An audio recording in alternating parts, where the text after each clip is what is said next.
will have different pain points. And of course, we all know the unpredictability, especially right now, about the climate and the weather and the market that's hitting the farmers the hardest. And we've taken this video-based, community video-based approach that Digital Green's been known for a very long time, and across different parts of the world, reached about more than 6 million farmers, and demonstrated that you can have a 24% income increase if you're able to give targeted saturation of advisories. And now what we're doing is taking it to the next level, which is thankfully with ChatGPT 3.4, 3.5.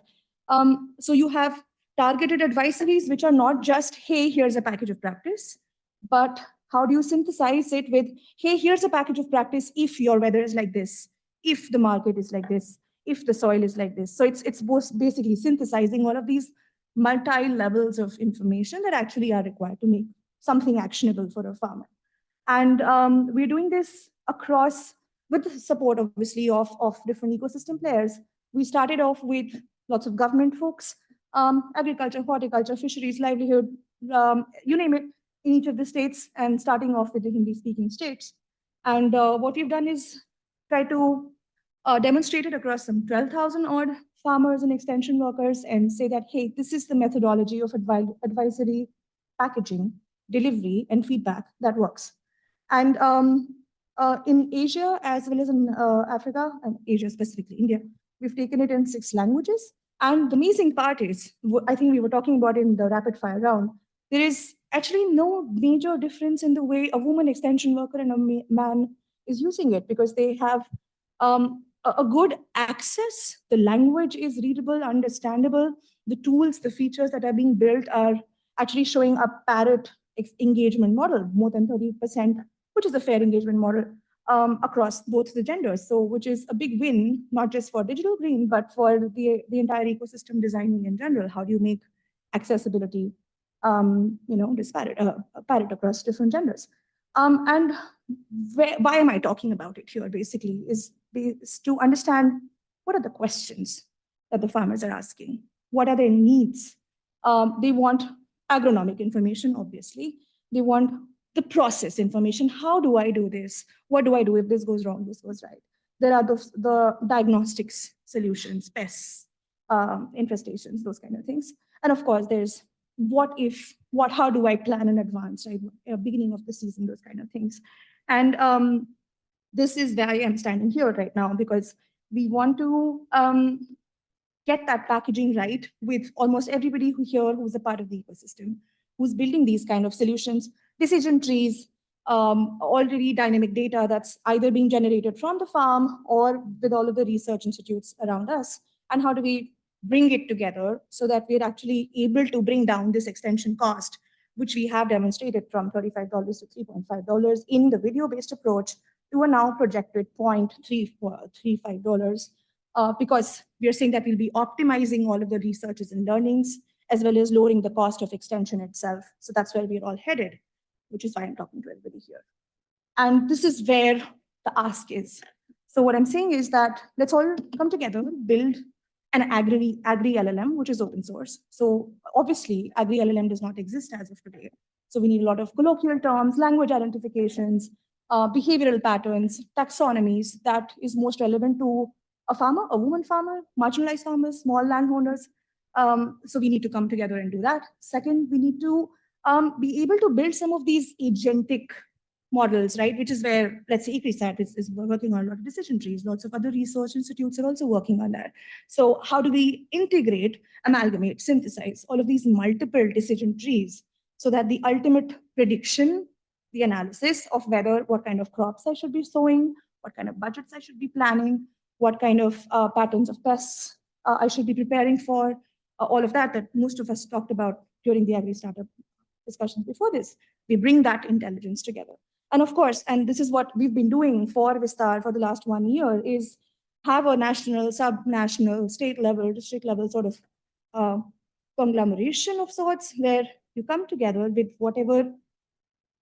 Okay, just come together, please, let's talk. Bring in the precision of the, let's build the public-private partnership. Thank you.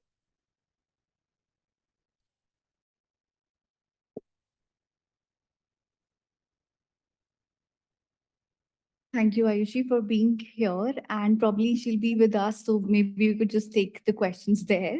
And I just want to thank you. Next up, next up we have Mr. Balachandran, IBISA Network, please. Yeah, very good evening, everyone. I represent IBISA Network, which is an insurtech startup. We focus only on climate risk insurance solutions. We focus on multiple sectors, including agriculture, based out of Luxembourg, but operational in multiple countries, India being one of our target market. We work in Philippines, couple of African countries. We have been operational in India for last 1.5 years. And as I said, agriculture is one of our target areas, but we operate in agriculture allied sectors as well. And happy to say that we have innovated few index insurance or parametric insurance product, which are first of its kind, and it's been well accepted by the market as well. I will spend just a minute on what is parametric insurance or what is index insurance. Unlike conventional insurance, where it takes time to do the loss assessment or it takes time to do the crop cutting experiment or yield assessment, in parametric insurance, the claims are settled based upon certain indices or certain parameters which are measurable, like weather parameters, like excess rainfall, deficit rainfall, temperature, wind speed. So we fix or we design products based upon these parameters, and any change in these parameters from the threshold triggers a claim, because it's correlated to the fact that if the rainfall is above this X millimeter in this period of time, then that causes damage on ground. For example, a crop which requires 100 millimeters rainfall in the month of June, what happens if it is only 50 millimeter, or what happens if it's 150 millimeters?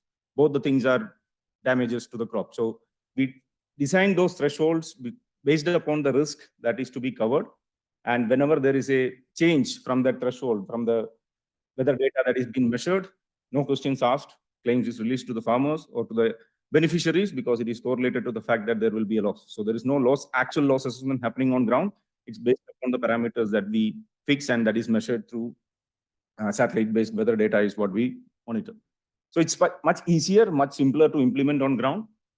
Having said that, what are the different applications that IBISA is trying to do in agriculture and allied sectors? So as I said, dairy is one sector, allied agriculture and allied sector, which we have focused heavily on. And we have launched a heat index product which covers the reduction in milk yield due to the heat stress.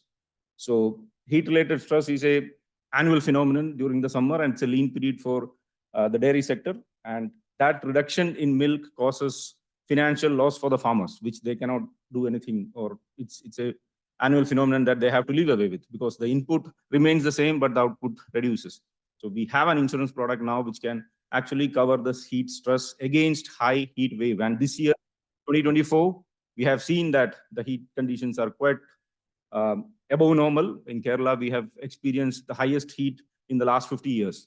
So the product that we designed for the Kerala Cooperative Milk Marketing Federation has actually benefited more than 15,000 farmers, and they just paid 100 rupees as a premium for this product. So that is the kind of innovation that we intend to bring in, affordable, need-based solutions which can help farmers in addressing their needs. Similarly, poultry is another sector, because that is a conventional sector which is denied insurance because of the high mortality rate in poultry. But yes, again, a heat-induced stress in poultry can be insured now with a parametric insurance product. Human heat index, that is again another big step that we have made in terms of ensuring wage laborers or informal workers who work in open air, or street vendors, for example, they have to actually stop their work, or they have to take a break due to the high heat wave. So now we have a product that we can ensure that. Similarly, agriculture is I would say, historically one sector which has been addressed by index insurance, because weather parameters affects the crop, and farmers are the one who gets affected by climate change. And weather index insurance or crop insurance is something that has been done under this program for at least a decade and above, because WRMS is one of the pioneers in that. We are trying to go beyond agriculture and do something for the allied sectors as well.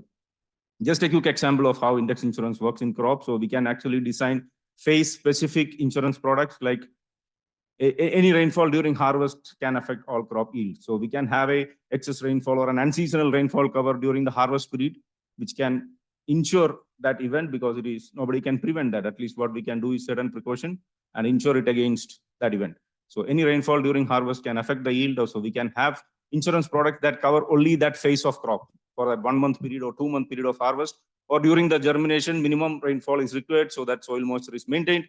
So we can have germination failure cover, which covers the deficit rainfall during the start phase of the crop. So we can have phase-wise coverage with these insurance products. IBISA, in this last 1.5 years, we have done quite a bit in different sectors with a few prominent players who have accepted the product, or we have tried to do collaborative partnership into take this product to the last mile, because distribution is the biggest challenge, and insurance is one product which is not that accepted anymore. It takes a lot of time to make the farmers convinced. So bundled approach or affordable approach is what we intend to focus on. Plus need-based products is something that we believe as a success mantra, and that's how we have successfully implemented the heat index product, or have successfully implemented other endeavors in agriculture and allied sectors. So I guess time is up, so I will take a pause here. Be happy to address any questions, queries. Yes, please. Hello.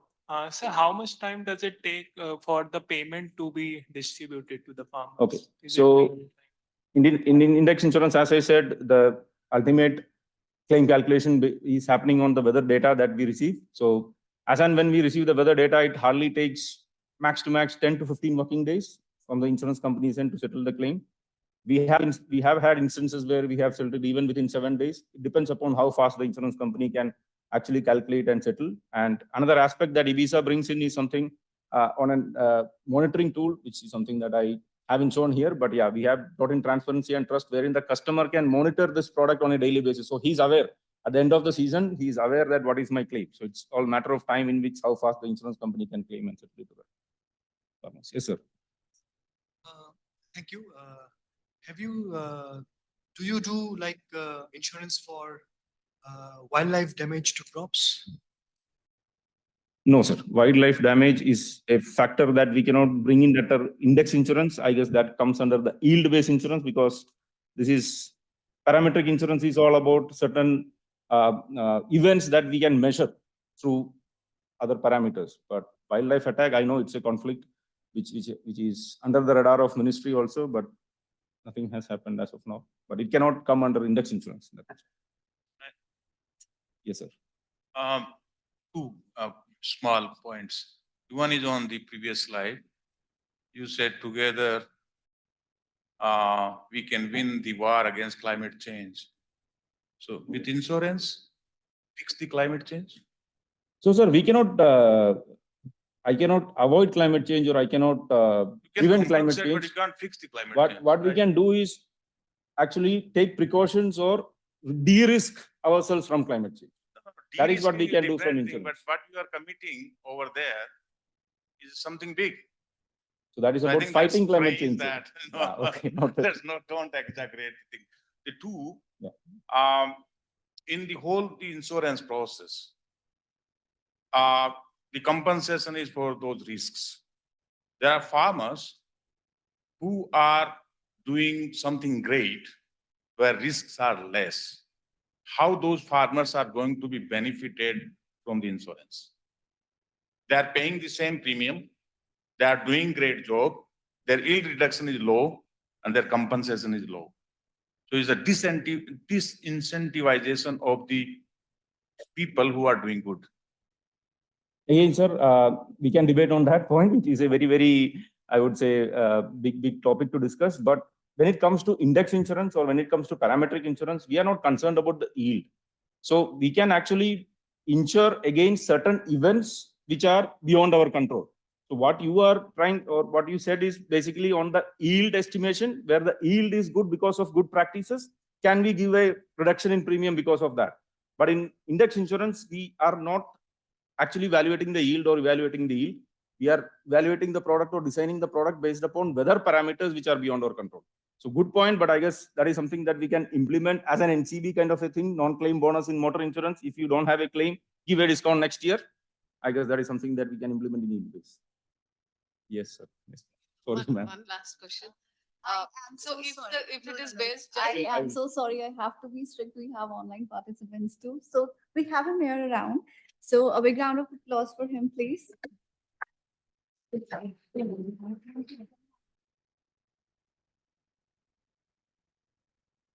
Thank you. Yeah. So we'll be very strict now. We'll be just taking single question. And next up, we have Mr. Chetan Gupta from Yamaha, please.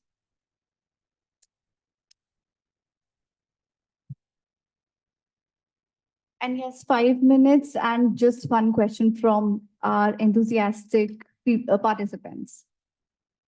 Well, good afternoon, everyone.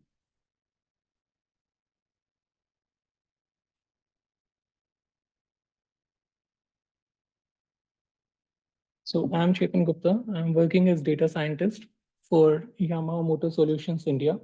Today, I'd like to talk about Yamaha's innovative pathways in transforming agriculture. So yeah, I come from Yamaha Motor Solutions India, which is an IT division of Yamaha Motor Corporation. Yamaha Motor Solutions India has 6 different practices, out of which one is Emerging Technologies and Innovation Lab. At ETIL, we are continuously working on various domains that Yamaha has stepped into. These are the new domains, new horizons for Yamaha, and we at ETI Lab, we are working on it. So one of them is agriculture. So yeah, when it comes to Yamaha, I believe most of the people in the audience today would typically associate Yamaha with bikes and hence MotoGP. But if you see in this slide, one thing which is common in all of these news clipping is the word agriculture. So these are the news clippings from the past few years. And the trend has shifted from Yamaha bikes to new domains, one of which is Yamaha agriculture. We personally believe at Yamaha that agriculture is an industry whose product is touched by every person, every day, every time, several times over. And also it's an industry we think where our capabilities can be stretched across the entire value chain, from lab to farm to processing to delivery. So moving on to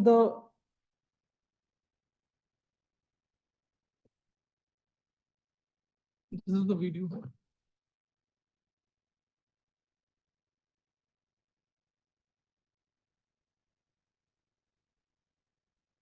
This one is a video.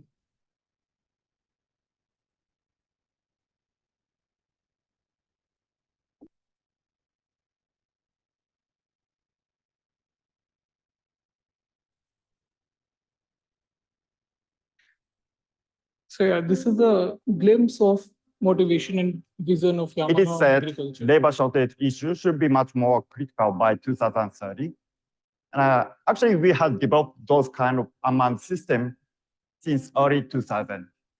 With deep learning and the other technologies, we believe it is the right time for us to accelerate our activities in order to contribute to sustainability in agriculture space.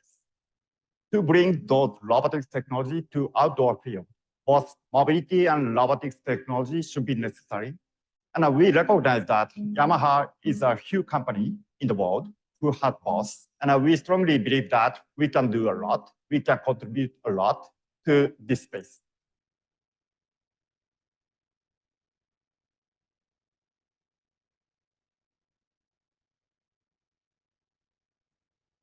So we at BIMS Live were involved in a project that was centered around viticulture. So viticulture is science and practice of grape cultivation. People here would know. The objective of our team was to perform instance segmentation. It is one of the methods in computer vision to count on images from grape vineyards to count total number of inflorescences, grape bunches, cordons, trunks, and calculate pixel-wise leaf areas in the vineyard for yield estimation with fast inference on edge devices. So here I have a video which shows how this work can be utilized in automating yield estimation.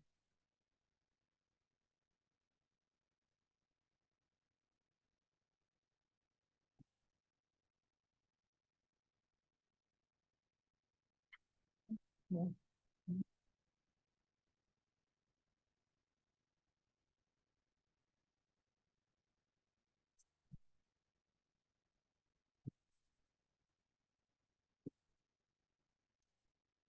So sorry for this. I'll skip to the next slide.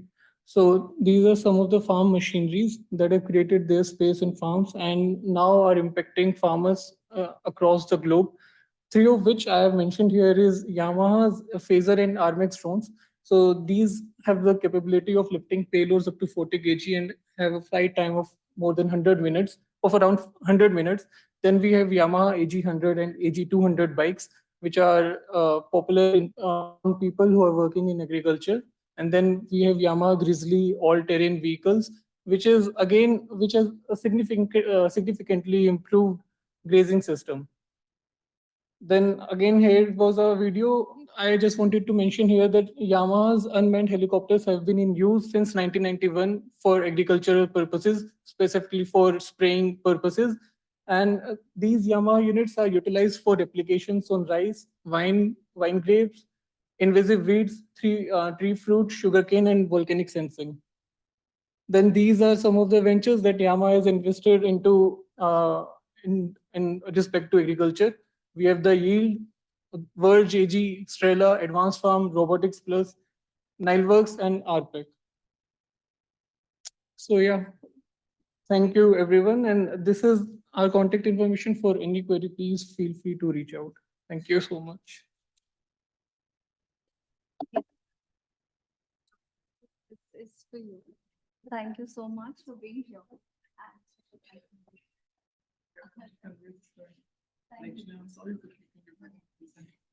Yeah. Next up, we have Ms. Manjula from Precision Ag and Ms. Mona Lisa Mishra from Yara, please.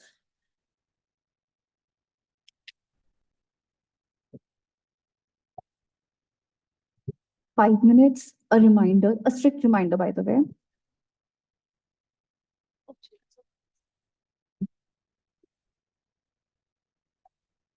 Good day, everybody.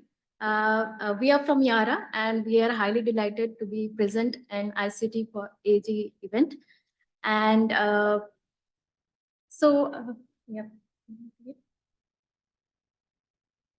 So as we know that today we are here for localizing impact through digital innovation. So we will be going through together with a innovative digital tool that is digital leaf color chart. So as we know that nitrogen is a major plant nutrient, which is very much critical for plant growth and crop production. Both under application and over application has its own consequences on the productivity, profitability, and environment. So we understand that it is highly critical for us to have a proper nitrogen management, which is a need-based nitrogen management that can help in improving the yield of the crops and can reduce the GHG emissions and can improve the nitrogen use efficiency of the crop. We can do that by synchronizing nitrogen application to the crop demand. So we understand that these are very much important variables for regenerative agriculture. And we have seen solutions that have been developed by IRI, that is leaf color chart, which is based on need-based nitrogen management. So why we are talking much about nitrogen here is Yara is a global crop nutrition company. And our mission is to create sustainable solutions that impact the food system and improves the life of our farmers from generations to generations. And we are highly committed to be a part of the solution in growing nature positive food future. So sharing this common goal or interest, Yara had partnered with IRI to digitize the leaf color chart.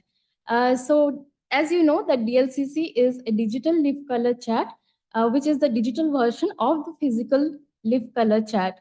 And it is has been developed by Yara in collaboration with IRI, bringing innovations together. And we can see that it is a very simple tool, but very powerful digital tool that is highly scalable and accessible to the smallholder farmers, where they can have quick leaf measurements, comparison of the leaf with the color panels. They can get an automated calculation of the average leaf score and a automated calculation of the nitrogen fertilizer needed at that critical growth stage that the crop is in.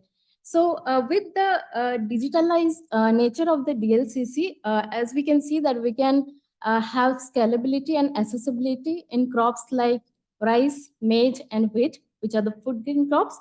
And with this patented science approach, we can help the farmers in applying the right amount of nitrogen fertilizer at the right time, which is just in time nitrogen application. And with that, we can touch upon all the important variables of the regenerative agriculture, that is improving the yield, optimizing the nitrogen use efficiency, and reducing the losses and the greenhouse gas emissions. Now that Yara has developed DLCC, we have launched this tool in Yara's FarmKit app. The user interface is very simple. We just have to click on a DLCC and answer a few questions.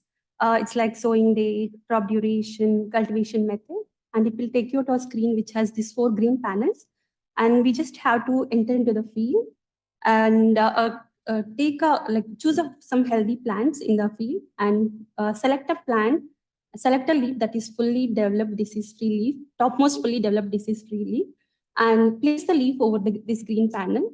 And then that's it. You have to choose the nearest color that matches the leaf. And you have to do it nearly for 10 leaves. And it will take you to the next page, which gives you a nitrogen recommendation. This tool is not just an app or a digital tool. This is backed by scientific recommendation for the nitrogen. And as you can see here, we have launched DLCC in 5 countries and in 3 crops. And possible future launches would be adding to cotton and also to extending it to Malaysia. And we have conducted nearly 78 demonstrations in collaboration with IRI. And these are some of the pictures from the demonstration field. Yep. Finally, the impact matters, right? DLCC. So as we can see here, this tool has quite a lot of impact, and that we generated this evidence from our R&D demo trials. And aligning with Yara's ambition of growing nature positive food future, these are the 3 pillars we try to address.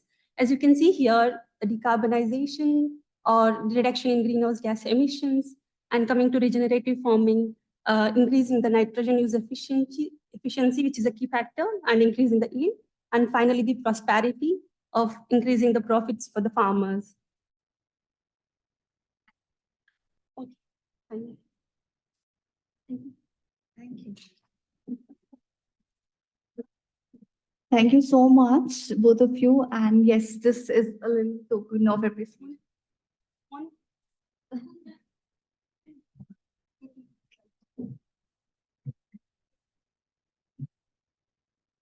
Meanwhile, you give them those, one very, very quick question. You said 0.42 tons of the carbon dioxide equivalent you reduce, which is equivalent to 50 plus kgs of the nitrogen.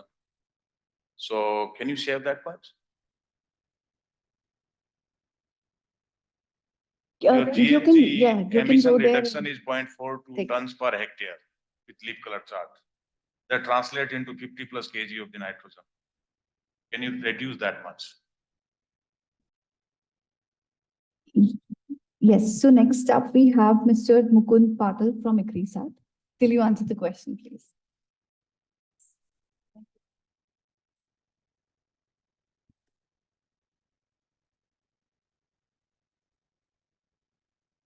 So, good evening, everyone. Okay. So I have very brief presentation regarding the data model or data-driven approach what we are following at ICRISAT. So far presentation were there from the private industry or startup. So I'm coming from the research side and how we are doing it. I'm just going to showcase one case. Okay. So before that, I will set a contest or more like I will acknowledge whatever presentation has been presented so far since morning or during this session also, like challenges in the farming. So first and foremost challenge is limited resources, and that limited resources we need to grow food that will be like demand of growing population. one of the prime challenge is water scarcity, then the land degradation, and affordability of whatever recommendation we are giving to the farmer. So whatever recommendation means, whether fertilizer or pesticide, whether they are farmers are going to afford that or not, that is also one of the challenge. Then second challenge that most of the speakers spoke about is climate change. So that is happening, and we are witnessing not only for the marginal farmer, big farmer also having impact on that. Like even if the 1,000-acre farmers in the developed country, those farmers are also facing this impact of this climate change. Then the gap between the science, what we are doing at a research institute, and the whatever the farmers are following in their farming practices. So there is a lot of gap. Now, how to bridge that gap? And for that purpose, maybe today we are discussing how ICT can help to bridge that gap. So what are the efforts are being made by public and private? So since morning we are listening. So there are climate smart solutions available, and we have seen that government is Ashish was there telling about what kind of ICT platform government is initiating. So for example, Vistar is there, and other different Sarathi program is there. Different initiative was there. In addition to government, private sector, most importantly, the sector which is providing the input like seed or fertilizer, they each and every this bigger player are having their own verticals on digital farming. So they are also coming into digital farming and trying to engage with the farmers by providing some way of interaction over the either application or the IVR system or something like that. Then the next is like startups. So many startups have come up in the space of digital farming. That is very good because this space need to be explored, and there are many opportunities for all of them to explore this digital farming solution. Now coming to where do we fit, means research organization like us, where do we fit? So first and foremost is R&D. So digital solution for the farming or climate smart farming are there. So we do a lot of R&D work there. We develop a solution, but scaling up. So for scaling up, we need the partnership, and those partnership either we can do with the government or the private player. So there we are joining at ICRISAT also. We are joining hand with the government as well as the private industry for that. And most importantly, for that we need a open platform. So this is the one use case what we are doing at ICRISAT in one of the project. So this is use case for the soils. So what we have, we start from the soil sampling itself. So like using mobile app, we crowdsource or ourselves, we collect the geotag soil samples that goes into the our server, and from that server we pick the soil analysis data which is analyzed by us only, and we develop the predictive model. And after developing soil models or predictive soil models, we develop maps, either maps as well or the model itself, and those maps we use for the decision making. And for that we don't do much. For each state there is one guidelines for which crop required how much based on the soil parameters. We adapt those guidelines, and we provide the how much nutrient required for that particular crop. And for that, this is one screenshot of that particular app. Most important thing what we are doing is that we are modifying those recommendation as per the affordability of the farmer. And behind that particular equation, there is a lot of crop modeling goes on. So we develop fertilizer response functions for giving those particular, let's say for 60 tons, 60 quintal per hectare, how much NPK is required. And based on that, we recommend the means give the budget also. Thank you. This only 2 slides I am having. So this is one. Yeah. This is the only 2 slides. Okay. Yeah. Just a token of appreciation, please. Manas, can you please?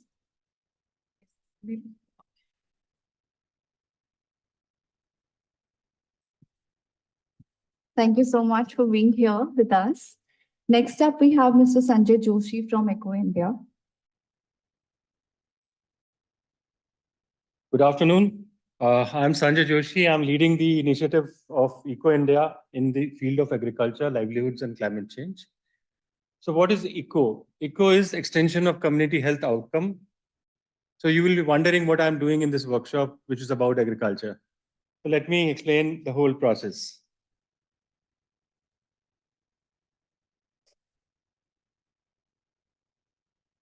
It's not moving.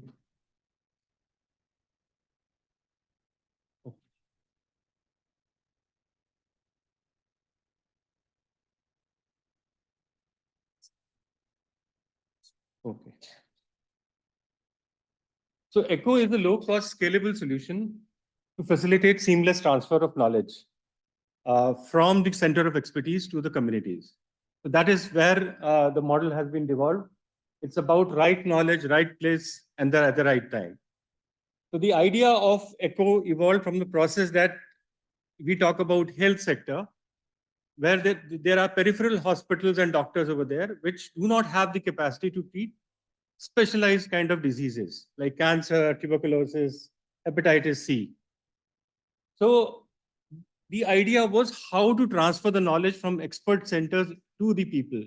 So in this process, the whole model of ECHO evolved, which operates on four pillars. One is amplification of the scarce resources when we talk about expertise or knowledge to using technology. Then it is sharing of the best practices. Third, the most important component is the way medical doctors are trained in terms of case-based learning. So the third element that has been brought into it is the case-based learning, where the cohort presents cases. And the fourth is, it is a web-based data platform that is recording everything right from the participant journey to the resources that are being used, deployed to train people. So I'll not spend too much of time on this. I'll go to the next slide, which is about a video. Can you play it? It's on the YouTube, which explains the model in a very effective manner.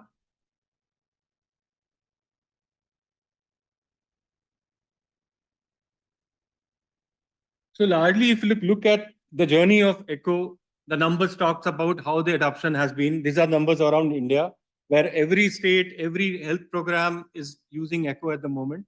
And now we are trying to deploy the same thing in agriculture and livelihoods, where water and agriculture becomes the two major themes. I'll just share an example in terms of one case that we have used in training of Krishi Mitra in Orissa. The most important element about is that the level of confidence and the confidence of the Krishi Mitra, who are women, in terms of talking about their increase in confidence and recognition by the community in the village, that they know something. It's not about agriculture labor, it's the agriculture knowledge that these women possess.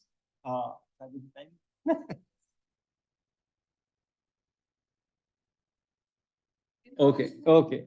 So what we are trying to now do is working with the Ministry of Agriculture in building capacities of the frontline workers, disseminating best practices, delivery of timely updates can be used, and the last, not the least, monitor the progress of all the agriculture trainings on the platform, and it serves as a platform for synchronous learning. So we'll be integrating it with the Vistar to build a network between synchronous and asynchronous learning that will be in times to come. Thank you.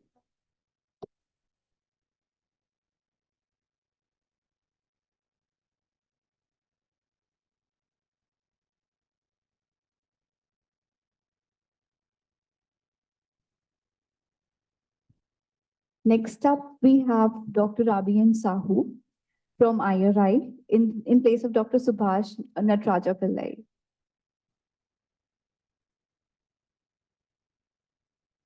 So good afternoon to all of you. A lot has been talked about digital agriculture. Just I'll flash around what are the initiative of precision agriculture from the Indian Council of Basic Research.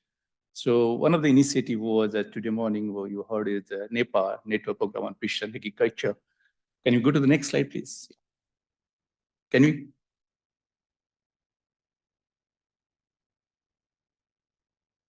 Middle one only? This one. Okay, okay, thank you. So this is what the program, starting from the soil health, crop health, making distance support system, variable rate technologies, post-harvest, fishes and dairy, fish and aqua, and then scale up into the farming scale with 16 research institutes all over the council with the different commodities we are involved in, and try to work starting from the lab conditions to the field conditions, doing some basic research to the operational research. So this is what the whole program. So we are not precision agriculture confined to the farm, also to the dairy and the fishery. So look at the, coming back to the soil health, this is what the glimpse of that, because the time is not there just to see how in the lab conditions, whatever the sensors available till now in the world, we try to evaluate them starting in the lab conditions to airborne, also satellite, to see the kind of modeling which can be done with respect to soil parameter. A lot has been talked about that. We can debate on that later.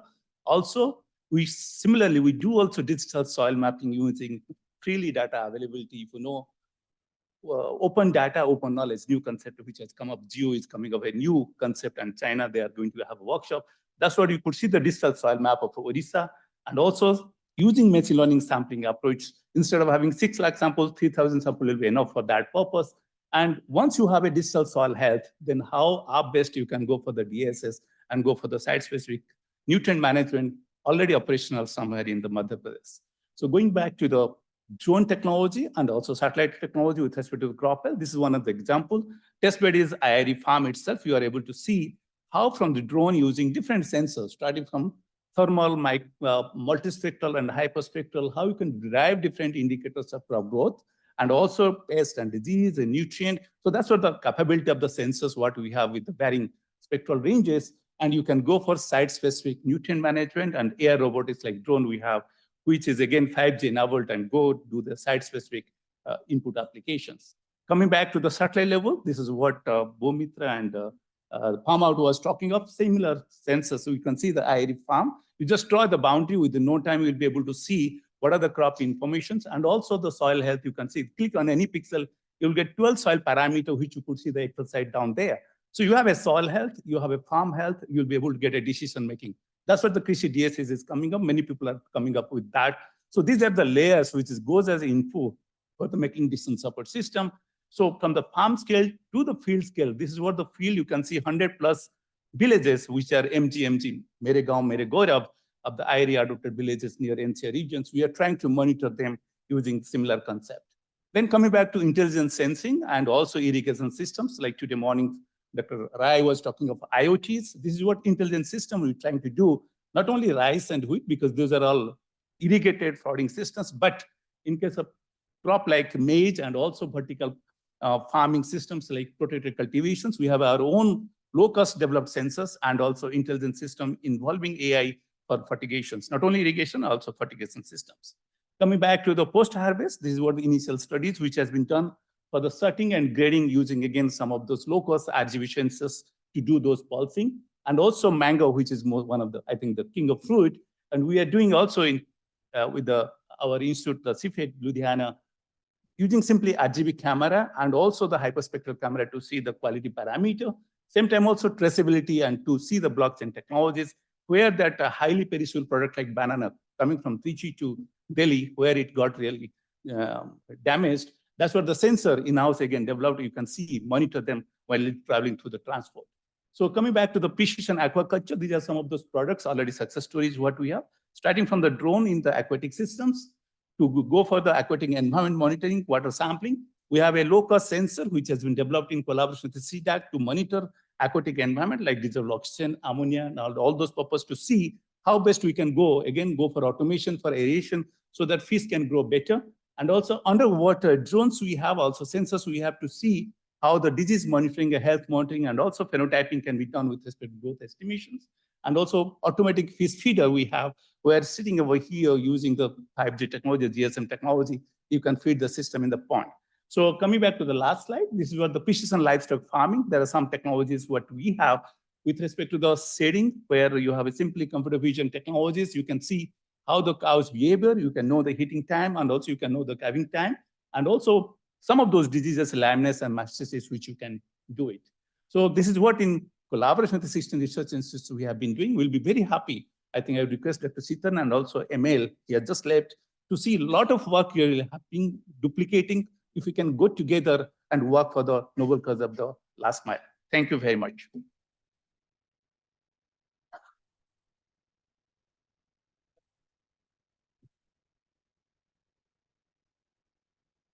Any question if anybody has?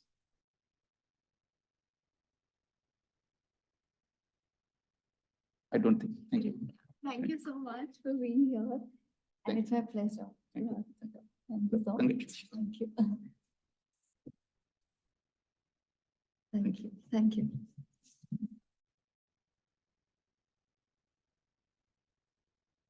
Next up, we have Dr. Sanjeev Kumar, ICAR-IASRI.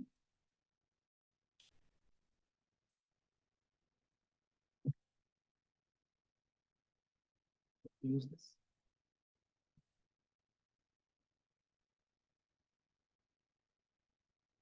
Good evening.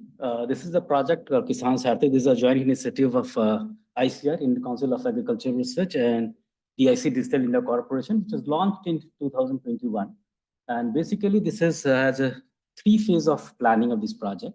First phase, we are trying to connect man-to-man, that is farmers with the agricultural experts. Second stage, we are planning for man-to-machine. And the third stage is machine-to-machine.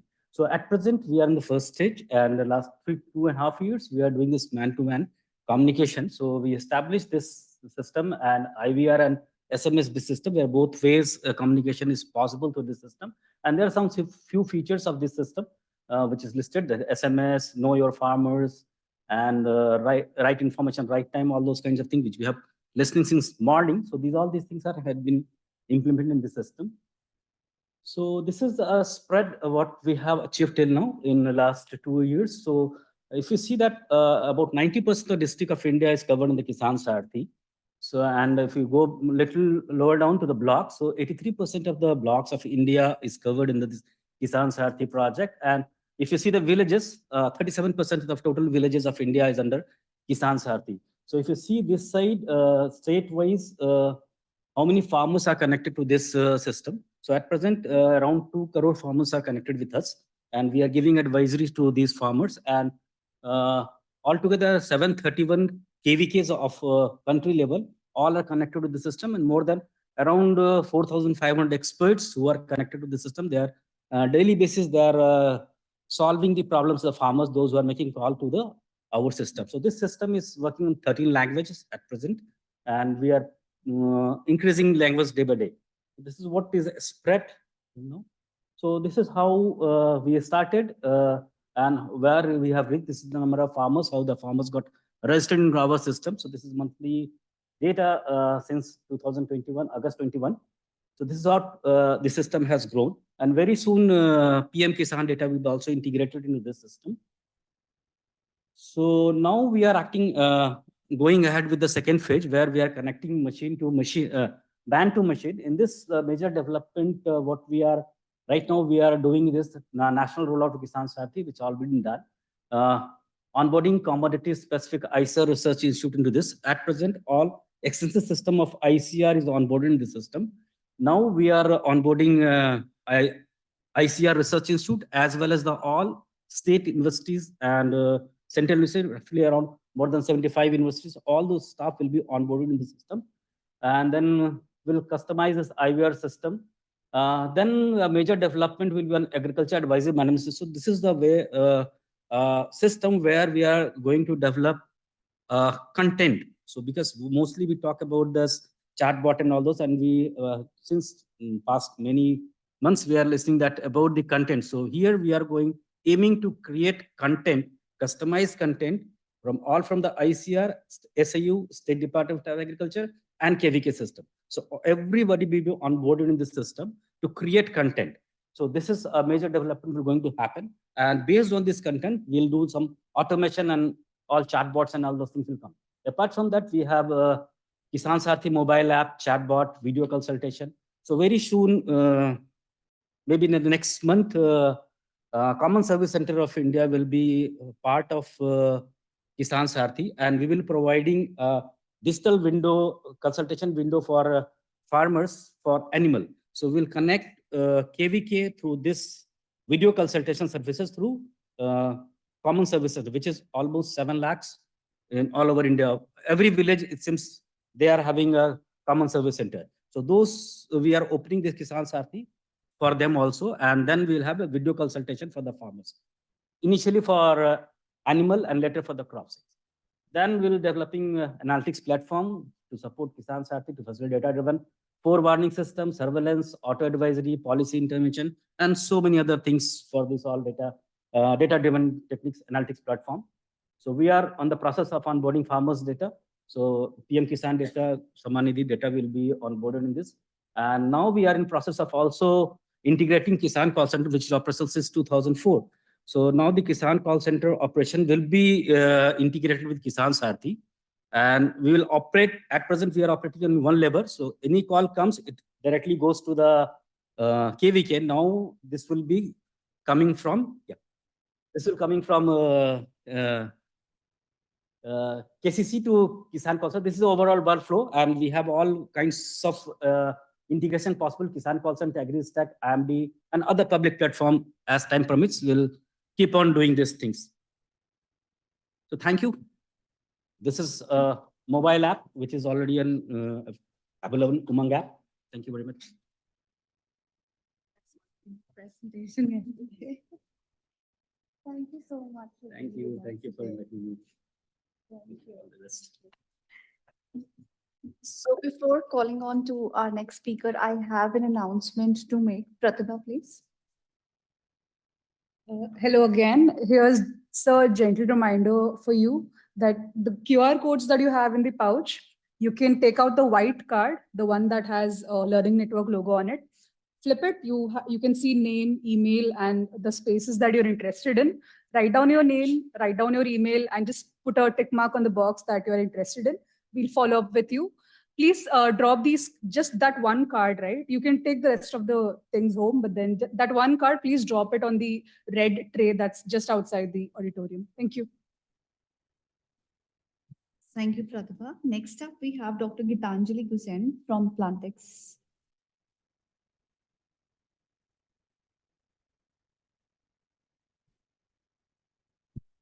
Thank you. Good evening, everyone. So I'm not a doctor.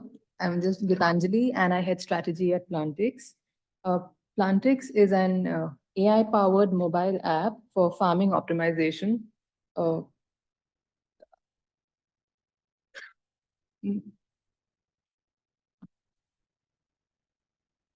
It's also known as the crop doctor because of our image recognition software that is used by farmers and gardeners around the world to receive disease diagnosis, information on pest damage, damage done by pests, nutrient deficiencies that are affecting the crops, all in different languages. So a combination of our products gets small-scale suppliers, small-scale farmers together to customize solutions, build trusted products, and reliable services. Plantix itself has an app which is free. Anyone can download it. They just need to take a photograph of the plant, upload it. Within 5 seconds, they'll get a diagnosis as to what is wrong with the crop and also what is the suggested way forward to fix the same. Parallelly, we also work with retailers who are going to get queries regarding the product that has been recommended to the farmers. We help them set up their online shops. We help them with business intelligence information about what is going on in the region and what all they need to keep in stock. And essentially, when you're doing this, then we are really trying to bring together, organized e-commerce in the farming sector, which is right now really scattered because of a variety of reasons, because of the different seasons, region types. There are zillions of brands and there's limited information. Our impact so far has been on the environment front. We've saved around 33.6 million acres of crops, and also we've there's been significant reduction in the misuse of pesticides. 4 out of 5 farmers say that they've seen a difference and then an improvement in their farming practices as a result of using Plantix. 80% say that the amount of crops that used to die, that has gone down. And because the quality and quantity of the yield is going up, the farmers have improved in life. Our footprint so far, we've got 35 million downloads already in 160 countries and 18 languages. I'd also like to tell you that every day we have around 100,000 photographs that are uploaded by the farmers, which makes our database constantly evolving and makes it stronger. We are backed by Helm, German multinational. That said, I'd also like to call out that we wouldn't be here today if it weren't for ICRISAT. They recognized our potential and helped us be where we are. So that's it from my side. Our vision now is to reach 500 million farmers and improve their life positively. Well within time, I hope. Thank you so much. I am so happy to be here.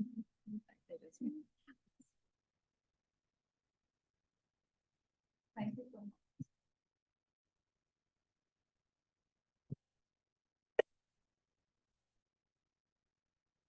Next up, we have Mr. Trivikram Kumar Dogga from XMachines. Do we have him here? Oh, yes, please.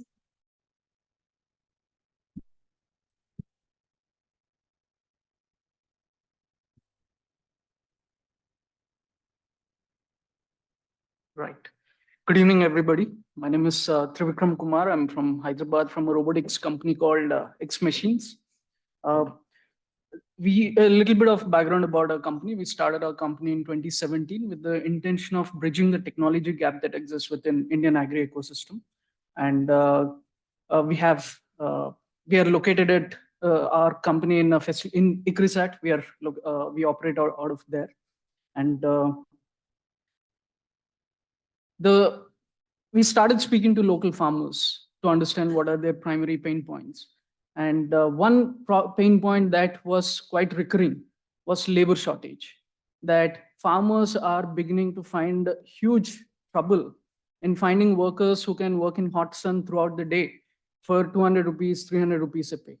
And this problem is going to, it seemed like this is a problem that is only going to get worse over a period of time, but not get any better.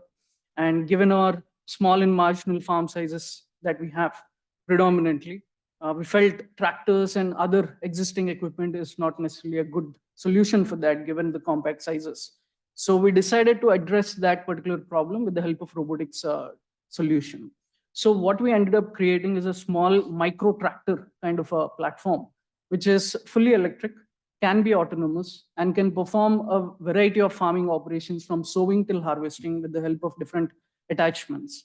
So what you see here is the same platform, which is just 1.5 feet wide and can perform operations such as sapling transplantation, de-weeding, intercultivation, pesticide application, and fertilizer microdosing activities with a set of different attachments.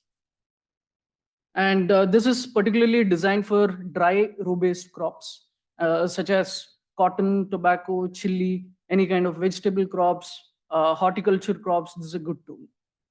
And in terms of a size comparison to a standard tractor, it fares like this. It's a very, very compact thing, but it weighs about 80 kilograms and it's very hard to topple. I have a small video to show if there is a possibility for running it. Yeah, no? Okay. So you can go to our website. It's xmachines.ai. You have all the information available there. Please go take a look at it.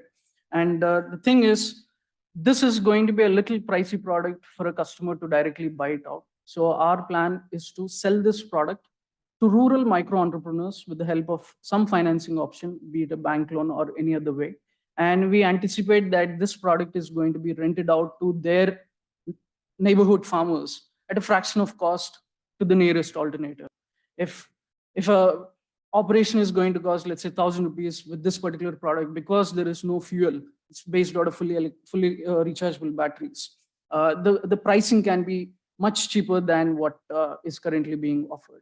And the person who is investing in this product is going to make recurring revenue throughout the entire year. And the person who's renting it out will have access to an electric worker whenever there is a need for it without having to depend on workers. That is the hardware side of things, and there is a lot of data collection that happens using this particular product because there are a lot of sensors, cameras, and a lot of elements that are embedded within the system.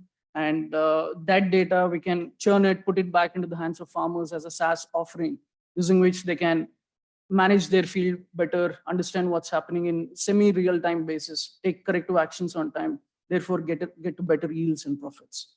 So that's our company. Please take a look at our YouTube channel or our website. You'll get much more information.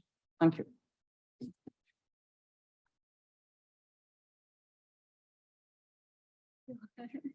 Thank you so much.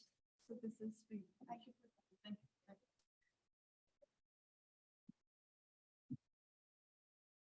We do have our last speaker online, and I promise he's the last one. So we just need 10 seconds to bring him on board. He couldn't come because of the cyclone, so he had to cancel.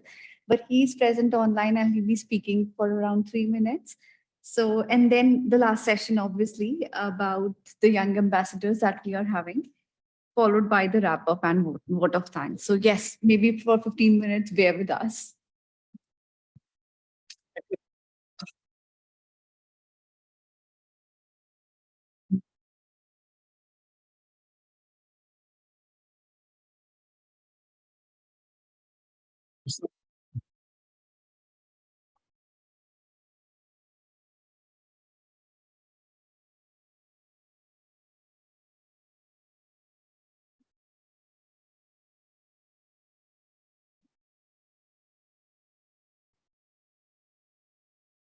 So his name is Dr. Zahid Usman Saeed, co-founder and CEO of eFarmers Bangladesh Limited.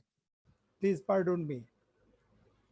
Transforming agriculture in Bangladesh, the role of e-farmers.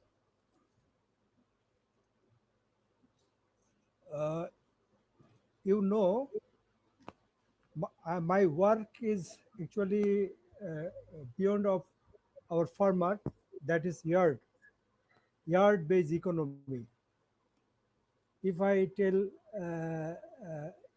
to Bengali, Uthan Orthoniti, I'm working with farmers' family and their yard. We actually, there are 65% smallholder farmers have no credit, agricultural credit through proper channel. And only 10% have credit, but smallholder farmers are contributing 8 of our production in Bangladesh, 80% product to develop our production, 80% smallholder farmers. And I am working here to develop their yard and to develop their access to finance actually. Actually, it's our model. Here is 3 component: a smart aggregation center, a smallholder farmers group, Joytun business solution. It's an aggregation center actually, aggregator website, and we have with 10 banks, including Bank Asia. First, we actually prepare our group, then we give them training. We onboard them with our bank and the savings with our Bank Asia outlet, and we give them actually finance when they need it. We have lot of actually stakeholders. Main stakeholders is our farmers, but we have lot of partners. They are working with us actually. If you think without digital credit, non-farming use are available here. But when we given them through credit through a card, digitally given them bank loan, then non-farming use are very low, and it's our actually objective.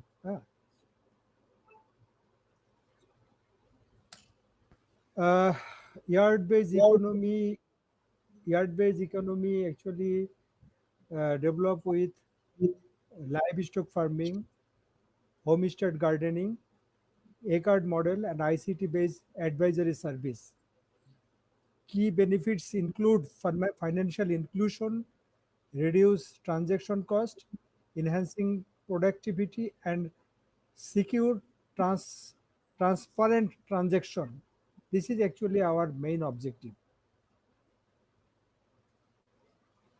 It's our aggregation center. We have 10 aggregation center like that. It's very much coastal area. Tulatuli aggregation center or Cox's, our coastal area, Cox's Bazar. Tulatuli, we develop agriculture digital center. Here 200 farmers have account. They are starting their transaction. They started their transaction, and we starting them given loan them then also. We have another 5 digital village center with 5,300 farmers, and they are actually digitally activated. 10 banks are working with these digital village centers, and they are and to develop their actually yard, not a single farmer. We are develop actually their yard and develop actually women empowerment through this initiative.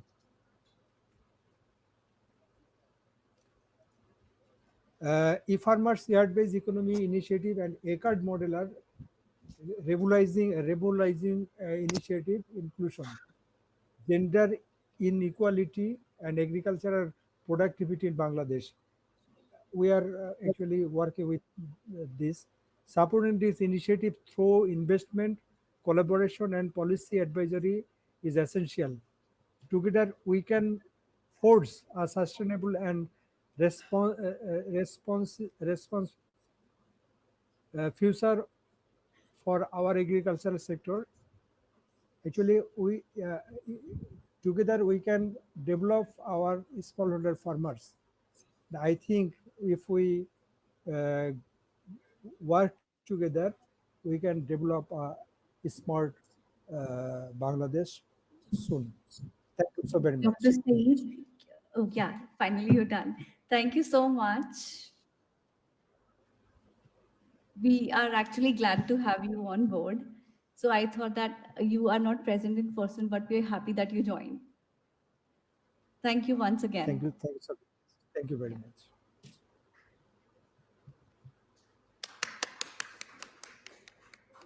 So we are there on our last session, which is a very quick remarks by our young ambassadors or next gen ambassadors. So they are helping us and they are supporting the event throughout.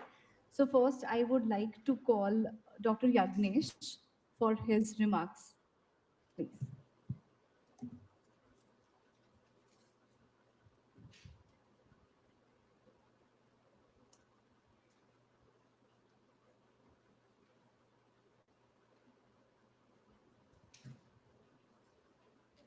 Slides नहीं चलेगा ना ऐसे थोड़ा run हो जाए मैं अपने हिसाब से Means I will not just slide, they will run, I will speak them myself because I prepared the slides. That's why just people just see.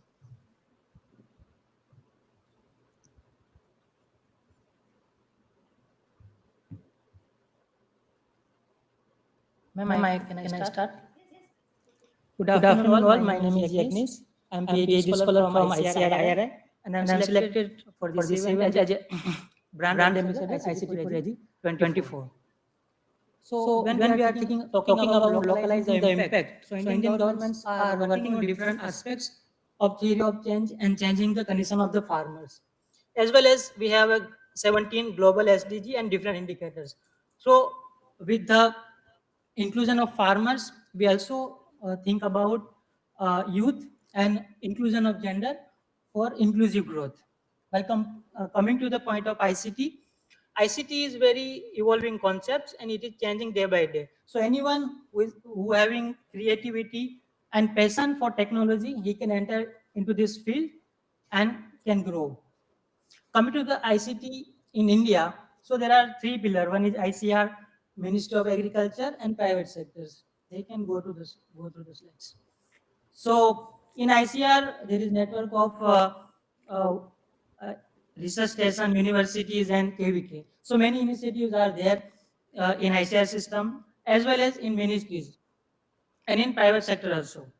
So through all this sector, we can try to collaborate and promote promotion of this sector to the farming community.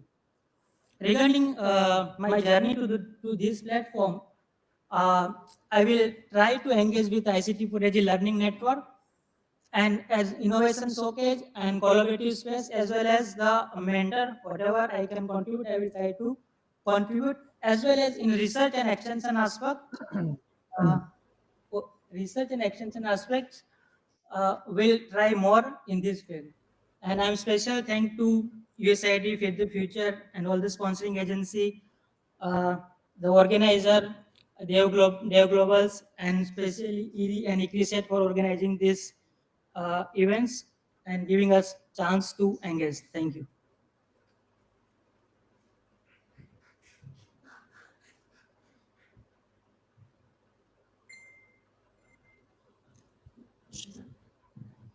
Good evening, everyone.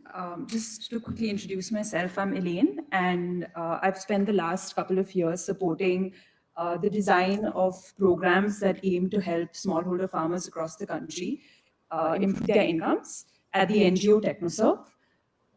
By virtue of being part of an organization that implements programs on ground, I've been able to see firsthand how the needs of farmers vary significantly from region to region and crop to crop. And so I just wanted to use this opportunity to iterate on a couple of points that I think should be at the forefront of our minds when it comes to solutioning for agriculture through technology. Yeah, just a quick example to highlight how heterogeneous it is. If you look at coffee farmers, well, solutions that really provide them with answers to how they can improve their quality can be really helpful in terms of price realization, because there are markets for price premiums in coffee. But when you look at more staple crops like paddy and maize, the benefit is more from information that can help them, manage and reduce the incidence of pests and diseases, because there is a very limited market for price premiums in terms of quality. Sorry, just the last slide. Yeah, so I mean, I would just want to highlight on the fact that there is a lot of scope for more curated and well-informed ICT-based solutions that are hyper-localized and provide farmers with very specific and relevant information that are low cost and ethical, user-friendly, and as comprehensive as possible. Thank you.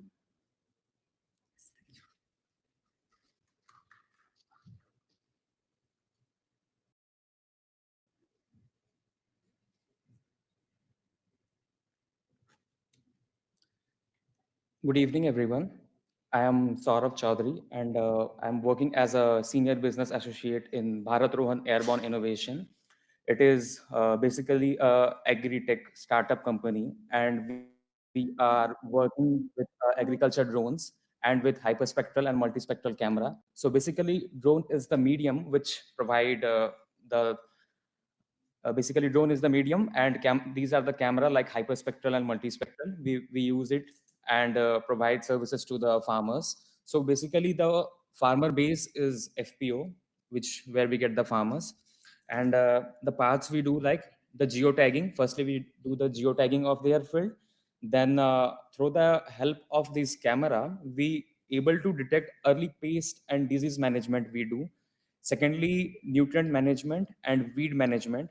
These things we able to cover, and these informations we provide 10 days before the infestation of the diseases. So basically the lips which are appear in the plant, the chlorophyll present, through the help of this camera, and the remote sensing team which is the backhand team, which is used to process those data, and we provide these data to the farmers on the WhatsApp through our WhatsApp chatbot platform. So basically, we are bridging the gap with the farmers with the help of the technology, and we provide them with the simplified WhatsApp in their phone. And for them, we collaborate with them and providing them the trainings and demo flights in their field so that they can even understand it, how it is going. Basically, in a new area, when we go, it is difficult for the farmers to believe in us. So we collaborate with the local people, local institutes which are running there, and FPOs. So with the collaboration with them, with the local people, and we help the farmers to getting the better yield, reducing the crop losses. So thank you.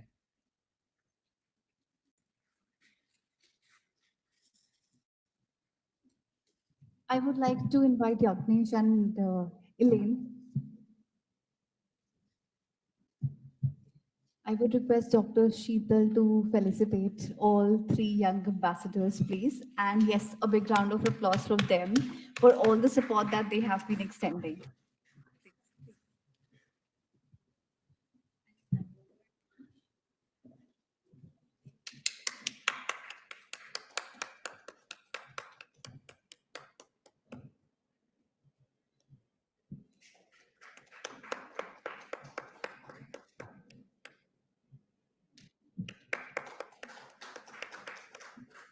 Inviting Dr. Sheetal for wrap-up and closing remarks.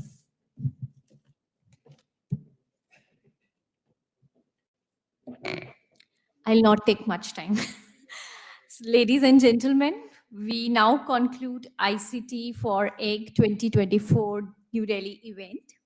I want to reflect on the insightful discussions on how ICT can transform agriculture. We had excellent panel discussion, lightning talks, rapid fire, a very interesting and I think thought-provoking session. I extend my gratitude to all the speakers and attendees for their valuable contributions and active participation. So this year, India has announced as the year of digital agriculture, and we hope to build a robust ecosystem for the development of ICT for agriculture community through precision agriculture, climate smart agriculture, supply chain management, and also financial inclusion, as mentioned by Dr. Anil Rai. Let's carry forward the spirit of collaboration and innovation that has defined today's proceedings. Together, we can continue to drive impact and create sustainable solutions for the future of agriculture. Now, let's announce the winners of the social media contest. And for that, I will request Dr. Sahoo from IRI to please do the honors of giving a small token to the winners of this contest. The second place has been bagged by Mr. Swaroop Nano. Is he here? No. Okay. And the winner is Mr. Saurav Chaudhary. So he has the maximum likes on his post. Dr. Sahoo, thank you so much.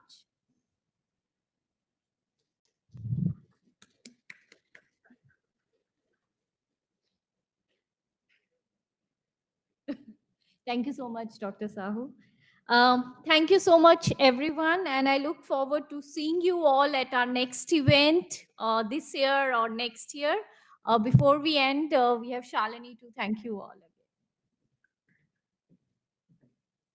I would be very quick because I understand.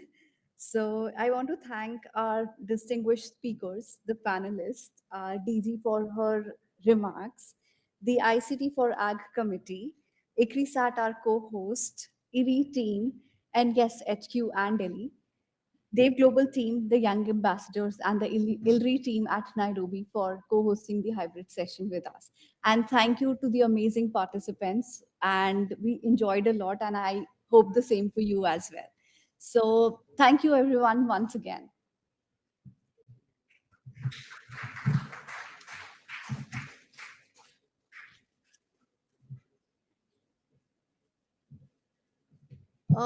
Just one thing, those of you who came late and they have not collected their registration kits, please, they can collect from the backstage.